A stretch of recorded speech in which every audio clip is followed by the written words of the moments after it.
నమస్కారం. మీ బ్యాంకుతో లేదా వేరే ఏదైనా ఫైనాన్షియల్ ఇన్స్టిట్యూషన్తో ఇబ్బందులు పడుతున్నారా? వాటిని ఎలా పరిష్కరించుకోవాలో సరైన దారి తెలియట్లేదా? అస్సలు కంగారు పడకండి. ఈరోజు రిజర్వ్ బ్యాంక్ ఆఫ్ ఇండియా చెప్పిన అఫీషియల్ కంప్లైంట్ ప్రాసెస్ ఏంటో స్టెప్ బై స్టెప్ వివరంగా తెలుసుకుందాం. మనలో చాలా మందికి లైఫ్లో ఎప్పుడో ఒకప్పుడు బ్యాంకుల వల్ల లేదా ఇతర ఆర్థిక సంస్థల వల్ల ఏదో ఒక సమస్య ఎదురవుతూనే ఉంటుంది. అది అనవసరంగా డబ్బులు కట్ చేసుకోవడం కావచ్చు, లేదా వాళ్ళ సర్వీసుల్లో ఏదైనా లోపం కావచ్చు. దానికి పరిష్కారం దొరకనప్పుడు చాలా చిరాగా అనిపిస్తుంది కదా.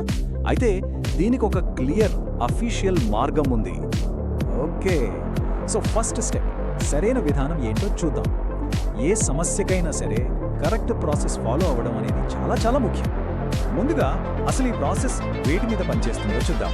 ఇది కేవలం బ్యాంకులకు మాత్రమే కాదు, రిజర్వ్ బ్యాంక్ ఆఫ్ ఇండియా కంట్రోల్లో ఉండే అన్ని సంస్థలకు వర్తిస్తుంది. అంటే బ్యాంకులు, ఎన్బిఎఫ్సిలు, పేమెంట్ సిస్టమ్స్, ఇంకా మన క్రెడిట్ ఇన్ఫర్మేషన్ కంపెనీలు, వీటన్నింటిపైన మనం ఫిర్యాదు చేయవచ్చన్నమాట. సో చేయాల్సిన మొట్టమొదటి పని, మీకు ఏ సంస్థతో అయితే సమస్య ఉందో నేరుగా వాళ్లకే రాతపూర్వకంగా ఒక కంప్లైంట్ ఇవ్వాలి. అది బ్యాంక్ అయినా మరో సంస్థ అయినా సరే. కంప్లైంట్ ఇచ్చాక మర్చిపోకుండా ఒక రసీదు లేదా రిఫరెన్స్ నంబర్ ఖచ్చితంగా తీసుకోవాలి. ఫ్యూచర్లో మీ కంప్లైంట్ స్టేటస్ తెలుసుకోవడానికి ఇది చాలా అవసరం. ఇప్పుడు మనం గుర్తుపెట్టుకోవాల్సిన ఒక ముఖ్యమైన నెంబర్ ఉంది, అదే 30. మీరు కంప్లైంట్ చేశాక ఆ సంస్థ స్పందించడానికి లేదా మీ సమస్యను పరిష్కరించడానికి మీరు వాళ్లకు గరిష్టంగా 30 రోజుల సమయం ఇవ్వాలి. ఈ గడువు ముగిసే వరకు వెయిట్ చేయడం కంపల్సరీ. సరే, 30 రోజులైపోయింది, అయినా రెస్పాన్స్ లేదు, లేదా వాళ్ళిచ్చిన పరిష్కారం మీకు నచ్చలేదు. అప్పుడేం చెయ్యాలి? అప్పుడు మనం నెక్స్ట్ లెవెల్కి వెళ్ళాలి. అదే ఆర్బీఐ అంబుడ్స్మెన్ కలవడం.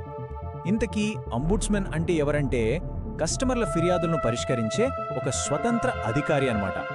అయితే ఆర్బీఐ అంబుడ్స్మెన్ దగ్గరికి ఎప్పుడు పడితే అప్పుడు వెళ్ళడానికి లేదు.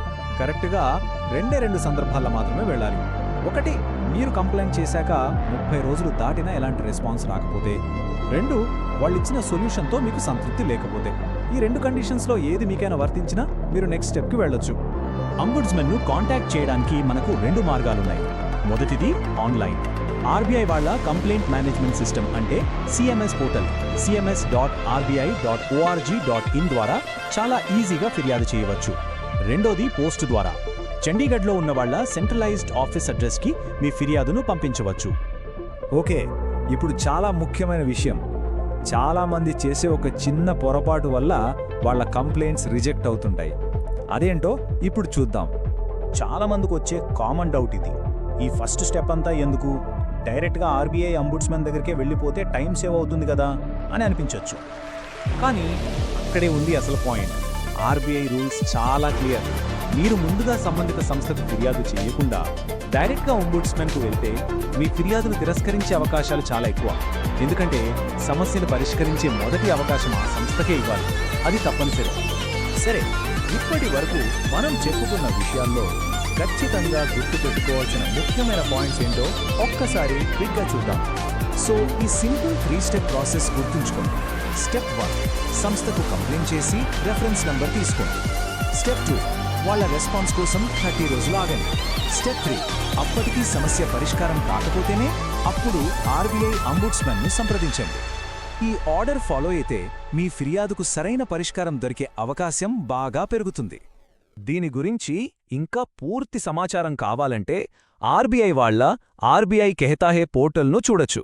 అక్కడ ఈ గైడ్లైన్స్ అన్నీ మన తెలుగులోనే చాలా వివరంగా అందుబాటులో ఉన్నాయి. చూశారుగా, ఈ ప్రాసెస్ గురించి తెలుసుకోవడమంటే మన హక్కుల్ని మనం తెలుసుకోవడమే. ఆర్థిక సంస్థలను జవాబుదారీగా ఉంచే శక్తిని ఇది మనకు ఇస్తుంది. కాబట్టి ఎప్పుడైనా అవసరమైనప్పుడు ఈ సమాచారాన్ని ఉపయోగించుకుని మీ హక్కులను కాపాడుకుంటారని ఆశిస్తున్నాము.